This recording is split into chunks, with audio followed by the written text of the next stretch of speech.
کائنات ارضی میں ہر طرف جنگ و جدل، خون ریزی، فساد، دنگل تھا۔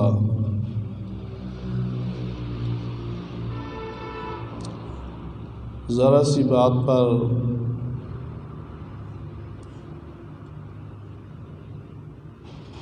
ایک دوسرے کے گلے کاٹتے تھے، حتیٰ کہ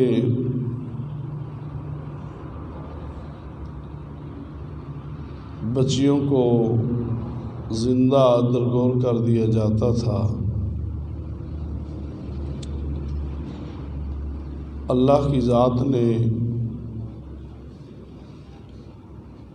اپنے محبوب نبی کو ہمیں عطا فرما کر کائنات ارضی کو امن و سکون کا گہوارہ بنایا۔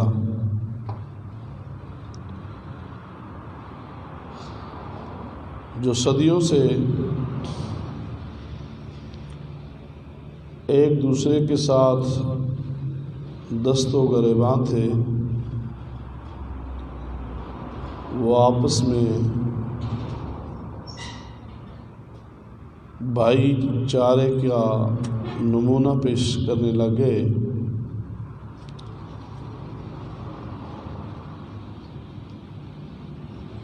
جہاں تک مشرکین مکہ کا تعلق ہے، آج بھی وہاں پر ایک قبرستان موجود ہے، جس قبرستان میں بچیوں کو زندہ درگور کر دیا جاتا تھا۔ اگر آج ماں باپ کو عزت ملی ہے تو یہ رسول اللہ صلی اللہ علیہ وسلم کے صدقے سے ملی ہے۔ اولاد کو مقام تربیت ملا ہے تو رسول اللہ کے صدقے میں ملا ہے۔ بہن بیٹی کو عزت و توقیر ملی ہے تو حضور کی ذات کی وجہ سے ملا ہے۔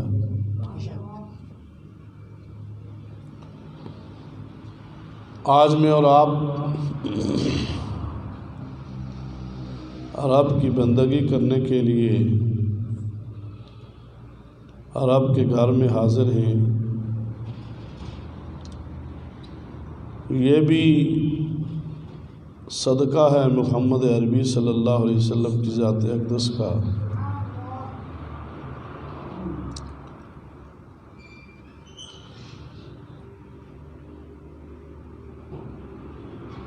یہ مسجدوں میں جو رونق ہے نمازیوں کی وجہ سے، یہ خانقاہوں میں جو نور ہے، یہ مدارس میں علم و ادب کا جو گہوارہ ہے، یہ بھی صدقہ ہے میرے پاک نبی کی ذات اقدس کا۔ کاش کہ ہم اپنی اس 5-6 فٹ کے قد پر اسلام کو مکمل طور پر نافذ کر دیں۔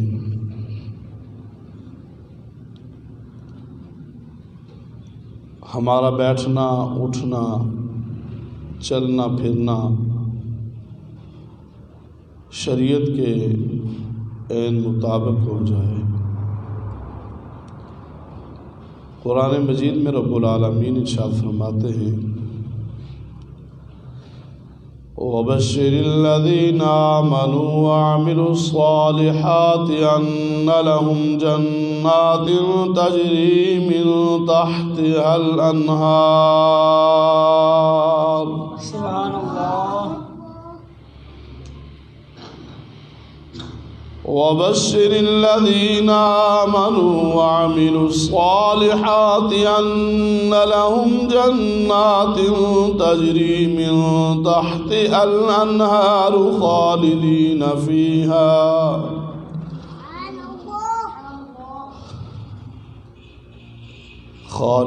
فيها أبدا۔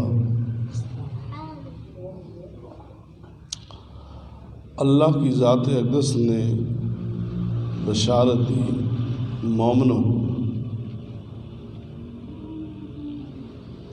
اور عمل صالح کرنے والوں کو کہ اے مومنوں، اے ایمان والو، اے رسول اللہ کی ذات کے ساتھ محبت کرنے والوں،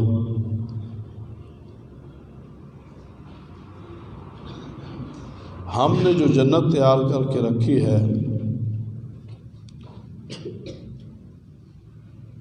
اس جنت کے نیچے نہریں بہتی ہیں اور اس جنت میں آپ نے ہمیشہ رہنا ہے۔ معلوم یہ ہوا کہ میرا اور آپ کا ٹھکانہ یہ دنیا نہیں ہے، میری اور آپ کی منزل یہ دنیا نہیں ہے۔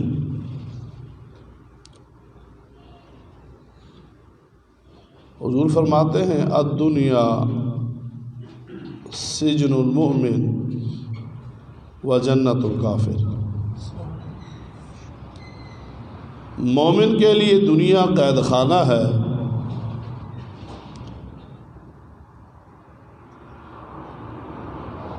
اور کافر کے لیے جنت ہے، کہ اس کا نظریہ یہی ہے کہ میں نے دنیا میں رہنا ہے، اور مومن کا نظریہ یہ ہے کہ میں نے دنیا کو چھوڑ کے دار آخرت کی طرف منتقل ہونا ہے، میرا ٹھکانہ جنت میں ہے، یعنی میرا ٹھکانہ آخرت ہے، یہ دنیا عارضی ہے۔ جس دنیا میں انسان گم ہو جاتا ہے مال و متاع میں، انسان مصروف ہو جاتا ہے، اللہ فرماتے ہیں قل متاع الدنیا قلیل، دنیا کا مال و متاع تھوڑا ہے، دنیا کا مال و متاع تھوڑا ہے۔ اور ایک حدیث شریف میں اللہ کے نبی شاہ فرماتے ہیں الدنیا جیفۃ، دنیا مردار ہے، اور دنیا کے چاہنے والے بھی مردار ہیں۔ مردار کو گدے آ کے لیتی ہیں، کبھی بھی آپ نے یہ نہیں دیکھا ہوگا کہ شہین آ کے گدھ کو لے رہا ہو، عقاب مردار کو لے رہا ہو، نہیں۔ اس لیے اس کا بسیرا اور ہے، اس کا ٹھکانہ اور ہے، مومن کا ٹھکانہ اور ہے۔ الدنیا جیفۃ، دنیا مردار ہے۔ انسان صرف اگر دنیا میں گم ہو جائے، دنیا کو اوڑھنا بچھونا بچھا دے بنا دے، تو اس کے لیے آخرت میں کچھ نہیں ہوگا۔ ہمارے لیے یہ ہے کہ آپ نے صبح سے لے کر شام تک رزق حلال کی تلاش کرنی ہے، لیکن یاد رکھنا کہیں نماز کا وقت آئے تو اس رزق کی وجہ سے نماز ضائع نہ ہو جائے، اس مصروفیت کی وجہ سے، اس کام کاج کی وجہ سے نماز حسن نہ ضائع ہو جائے، ٹی وی کے سامنے بیٹھ کر عشاء کی نماز ضائع نہ ہو جائے۔ اللہ کے محبوب نبی علیہ الصلوۃ والسلام کے غلاموں، رب نے ہمیں ایک حقوق اللہ اور حقوق العباد کا ترازو عطا کر دیا ہے کہ ہم نے اللہ کے حقوق کا بھی خیال رکھنا ہے اور بندوں کے حقوق کا بھی خیال رکھنا ہے۔ جہاں تک رسول اللہ صلی اللہ علیہ وسلم کے غلام کا تعلق ہے، وہ تو اپنا قدم بھی پھونک پھونک کے رکھتا ہے،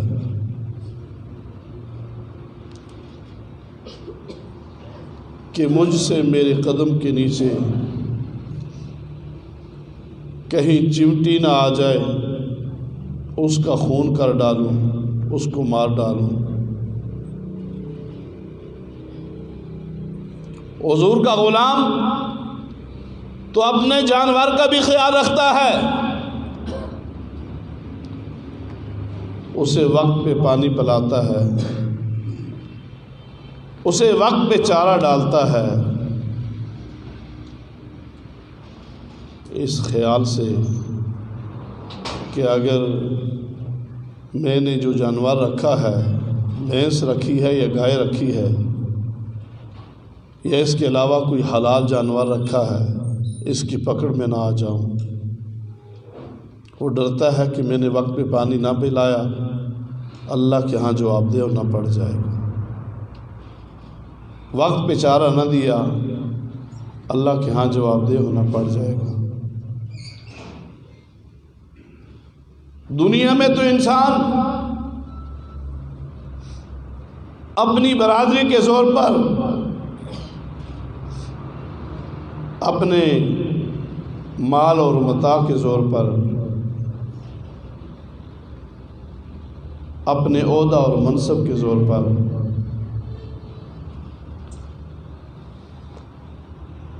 کسی کا جائز حق دبا لے گا،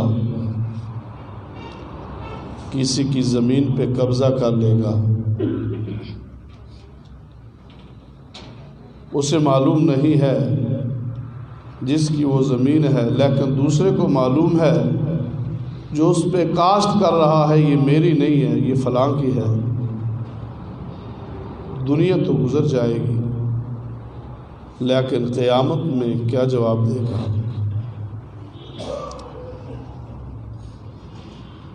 روزہ بہت بڑا عمل ہے، نماز بہت بڑا عمل ہے، حج بہت بڑا عمل ہے۔ میرے پاک نبی ارشاد فرماتے ہیں اگر جان بوجھ کر ایک روزہ بندہ چھوڑ دے، ساری زندگی روزہ رکھتا رہے، وہ اس روزے کا جو اس نے جان بوجھ کے کھایا ہے، توڑا ہے، نعم البدل نہیں ہو سکتا۔ نماز کے بارے میں فرمایا ایک نماز جان بوجھ کر چھوڑ دے 49 کروڑ سال جہنم میں جلنا پڑے گا۔ حج کے بارے میں ارشاد فرمایا جب حج کر کے بندہ واپس پلٹتا ہے تو گناہوں سے ایسے پاک ہوتا ہے جیسے ماں نے اسے ابھی جنا ہے، یعنی گناہوں سے پاک ہو جاتا ہے۔ تو محبوب نبی علیہ السلام کے غلاموں، حج بھی موجود ہوگا، روزہ بھی موجود ہوگا، نماز بھی موجود ہوگی، اس کے باوجود قیامت کے دن اللہ کی بارگاہ میں ایک ایسے شخص کو کھڑا کیا جائے گا کہ جس کے پاس نماز، روزہ، زکوٰۃ و حج یہ سارے اعمال موجود ہوں گے، لیکن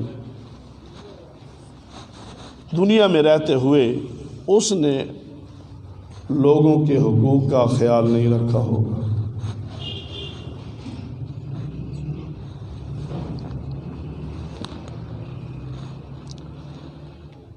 قیامت کے دن اللہ کے نبی ارشاد فرماتے ہیں، مسلم شریف کی حدیث ہے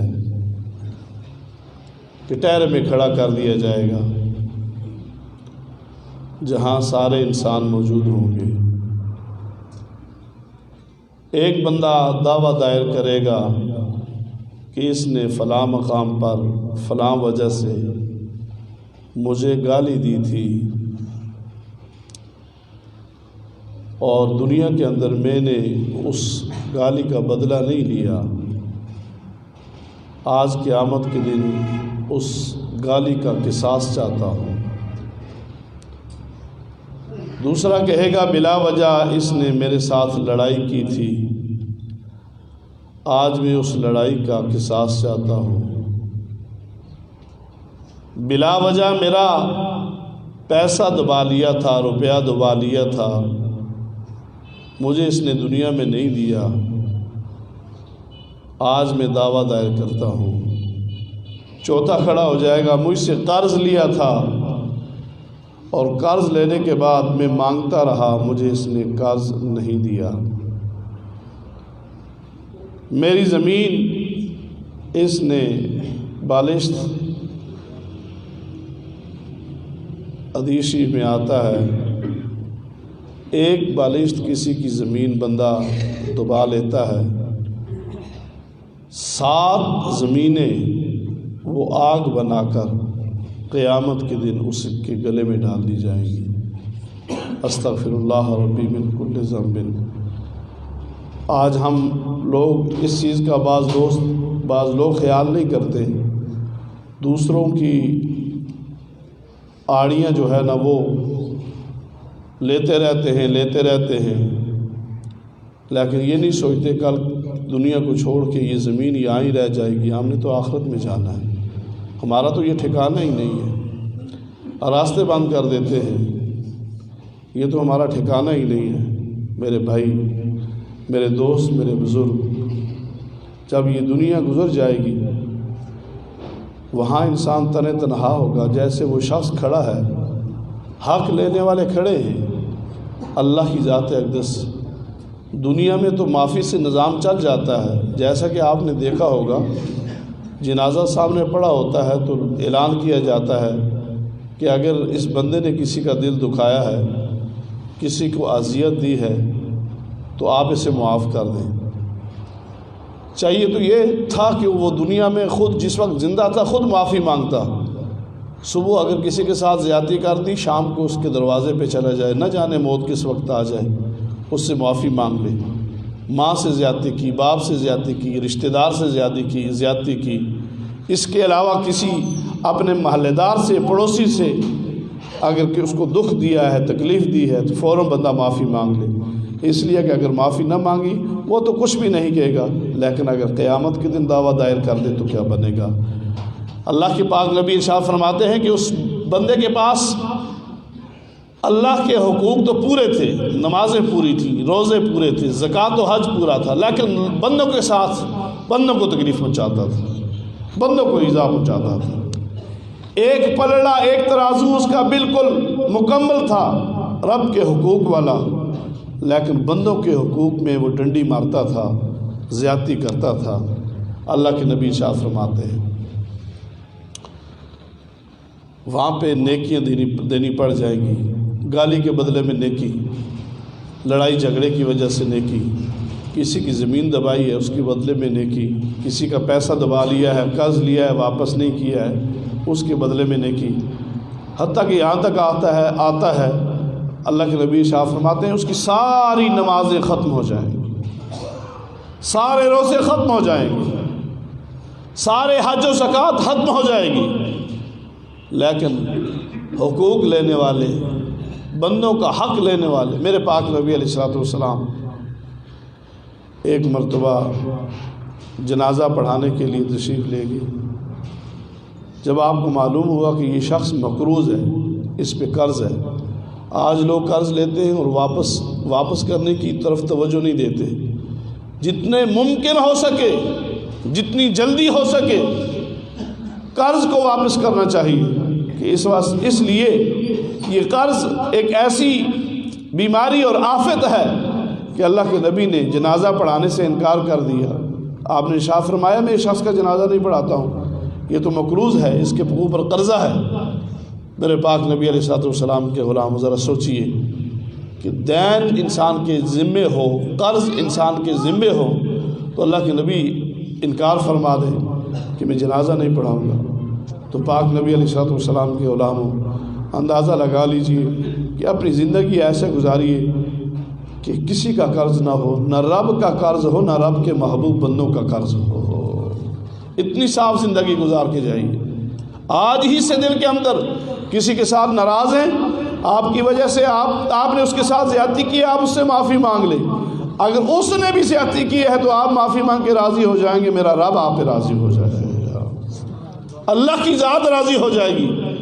ہمیں اللہ کی ذات نے دنیا میں رب کی رضا کے لیے بھیجا ہے، رب کے محبوب نبی کی رضا کے لیے بھیجا ہے۔ تو میں عرض کر رہا تھا وہ حق لینے والے پھر بھی کھڑے ہیں، اب ہوگا کیا؟ حدیث شریف میں آتا ہے اب لوگوں کے گناہ اٹھا کر جو حق لینے والے ہیں اس کے برابر ان کے گناہ اٹھا کے اس بندے کے سر پہ ڈالے جائیں گے، اور حکم ہوگا اسے منہ کے بل گھسیٹو اور جہنم میں ڈال، منہ کے بل گھسیٹو اور جہنم میں ڈال۔ ابھی 1 گھنٹہ پہلے یہ بندہ کھڑا تھا تو اس کی نمازیں پوری تھی، ابھی 1 گھنٹہ پہلے یہ بندہ میدان محشر میں کھڑا تھا تو اس کی نمازیں زکاتیں پوری تھی۔